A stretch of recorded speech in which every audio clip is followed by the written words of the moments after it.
Delos really mattered to the ancient world, in both history and myth. Odysseus himself was said to have come here to pay his respects to the gods. Oh, it's so brilliant to be back here because there are just ruins right across this island. It's Greece's greatest outdoor archaeological museum. So being here, it's kind of my happy place, basically. The island's been a magnet for travellers for close on 3,000 years. Just 3 miles long, Delos is packed with temples, altars and shrines. And there's still 3/4 of the site left to excavate.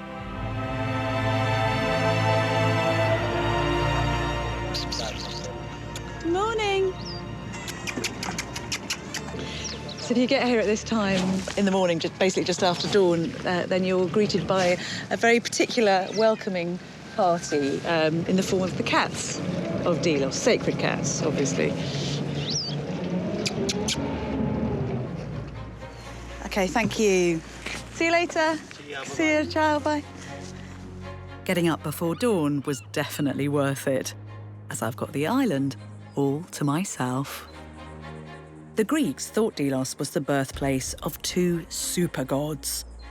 Apollo, the god of sun, light and reason, and his twin sister Artemis, the goddess of the moon and hunting and female power.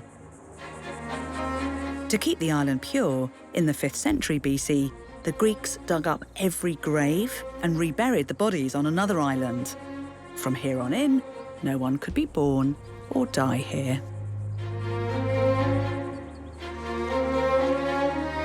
At the time of Odysseus, it was much more lush, and it's kind of spine-tinglingly exciting because he describes coming here and finding a palm tree planted next to the sacred altar of Apollo. And there's still one here today. Visitors flocked here from right across the ancient world to pretty hardcore religious festivals. One venue, this vast theatre, could host crowds of over 6,500. The festivities here were renowned for being particularly joyful. There were music and wrestling and even beauty contests, attracting pious partygoers from Asia, Europe and Africa. I just want to show you this because there's a brilliant bit of virtual reality that's been developed that allows us to walk through the streets of ancient Delos. And it's a fantastic thing because it's the technology of the future helping us visualise the deep past.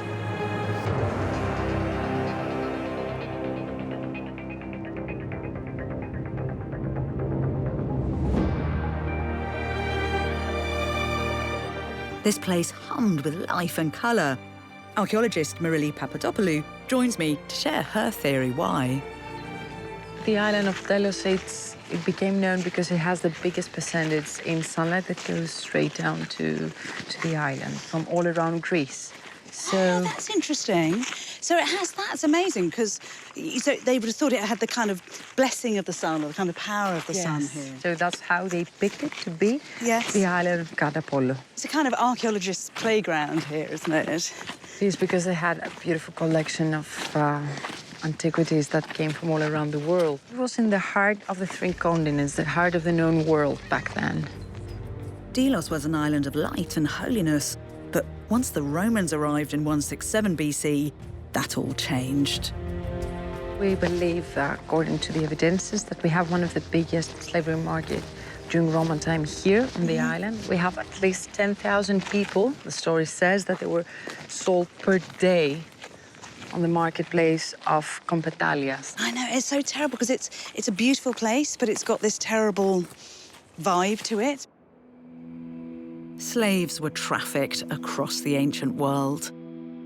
Under the Romans, huge numbers were kidnapped by pirates and shipped here before being sold on. We think the slaves were probably held in boats in the bays. At this time, slaves weren't even thought of as humans. They were described as man-footed things. So, although this is a hauntingly beautiful island, it also has its ghosts and a heart of despair and sorrow. Delos, like the Odyssey itself, reminds us that the ancient world was both a brilliant and a brutal place. In the Odyssey, our hero lands on the enchanted island of Ea, where he encounters Circe, a potion-making sorceress. Circe produced pharmaca, drugs basically, an ancient Greek word that gives us pharmacy. Now, there's been much speculation about the location of Circe's island. And Icaria, with its local produce and waters, famed for their potent life-enhancing properties, is a contender. One reason I've come here. And I can't help noticing the number of islanders enjoying a ripe old age. A recent scientific study of Icaria showed that it had one of the highest percentages of 90-year-olds in Europe. Thank you. You've got a really cool car. Super cool. Drive safely, though.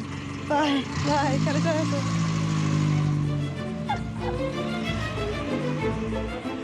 Oh, it's so cool.